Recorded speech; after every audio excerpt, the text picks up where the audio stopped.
मुझे बताइए कि वजीर खजाना, मुझे बताइए ना, अगर मैं गुस्से में हूँ, मेरे सर पे किसी ने बंदूक रखी थी, जाके प्रेस कॉन्फ्रेंस करो और बोलो आज भी मैं बोलता हूँ इमरान खान नया पाकिस्तान बनाएगा।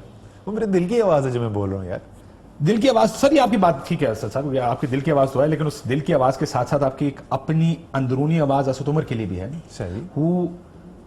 इस वक्त प्राइम मिनिस्टर के बाद पाकिस्तान का सबसे प्रेस्टिजियस पोर्टफोलियो शायद फाइनेंस का है, सबसे बड़ा पोर्टफोलियो फाइनेंस का। उसके नीचे जो ईसीसी, जो दूसरे इदारे, अगर वहां से हटाया गया आपको, तो ये नो कॉन्फिडेंस है असद उमर पर, जो कि अगर मेरे साथ हो तो मुझे ये लगेगा कि मेरी एबिलिटीज पर, मेरी कारकर्दगी पर एक क्वेश्चन मार्क है और मायूसी होगी, गुस्सा आएगा कि I think I have done the best job. मैं भी, आपके मेरा जहन मुख्तलिफ तरीके से चलता है।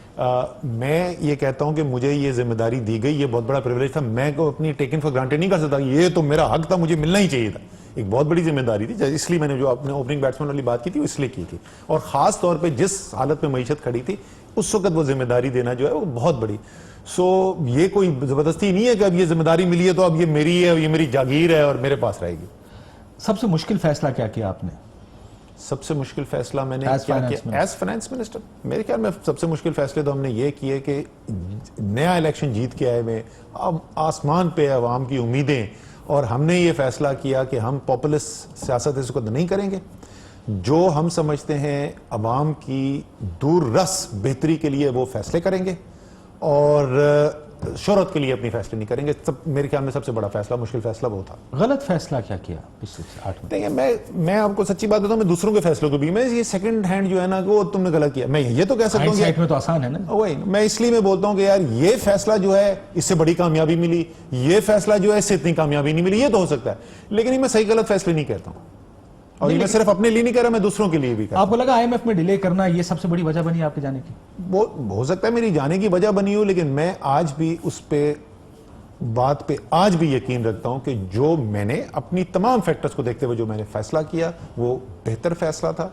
उससे पाकिस्तान की अवाम की जिंदगी बेहतर हुई या खराबी में कमी आई उसके अंदर, और पाकिस्तान की मईशत के लिए भी ये बेहतर हुआ। मैं आपको सिर्फ ये बता दूं कि ये सिर्फ मेरा एक जज्बाती फैसला नहीं था। मैं बहुत सारे आपको पता है इकोनॉमिक एडवाइजरी काउंसिल है, बहुत बड़े बड़े इकोनॉमिस्ट उसके अंदर है। इकोनॉमिक एडवाइजरी काउंसिल के बाहर भी मैंने लोगों से कंसल्ट किया था। ज्यादातर लोग सिवाय डॉक्टर अशफाक के तकरीबन तमाम लोग ये कहते थे आईएमएफ प्रोग्राम, उनमें से एक भी ऐसा नहीं था जो कहता हो ये जो शराइत आईएमएफ सामने रख रही है इसके ऊपर कर दो। हम उस वक्त उस प्रोग्राम में गए थे काशिफ, जब जो आज तक कभी पाकिस्तान में नहीं हुआ। हम आईएमएफ प्रोग्राम में जा रहे हैं और अमेरिका का secretary of state public statement दे रहा है, पाकिस्तान को वार्न कर रहा है और आईएमएफ को वार्न कर रहा है कि ये पैसा जो है चाइना के लोन्स वापस करने के लिए ना इस्तेमाल हो। उस वक्त जो है सामने, अब आपको ये भी जजमेंट नहीं पता चलती कि ये टेक्निकली इनको बात समझ में नहीं आ रही है या ये जियोपॉलिटिक्स हो रही है। उसके बाद जब उन्होंने जनवरी में फरवरी में चेंज करना शुरू किया, उन्होंने तो ये कहा कि हाँ जी आपने जो मेजर्स लिए थे, बाकी हम नहीं एक्सपेक्ट कर रहे थे कि इतनी तेजी से इकोनॉमी रिस्पॉन्ड करेगी, वो कर गई है, इसलिए हम अपनी पोजीशन मॉडिफाई करें। हो सकता है ये वजह हो सकता है ये हो कि हमारे अफगानिस्तान के अंदर जो टॉक्स हो रहे थे उसके अंदर क्योंकि हम कोलैबोरेट कर रहे थे, कंस्ट्रक्टिवली कोलैबोरेट कर रहे थे, शायद उसका नतीजा हो, शायद कॉम्बिनेशन हो।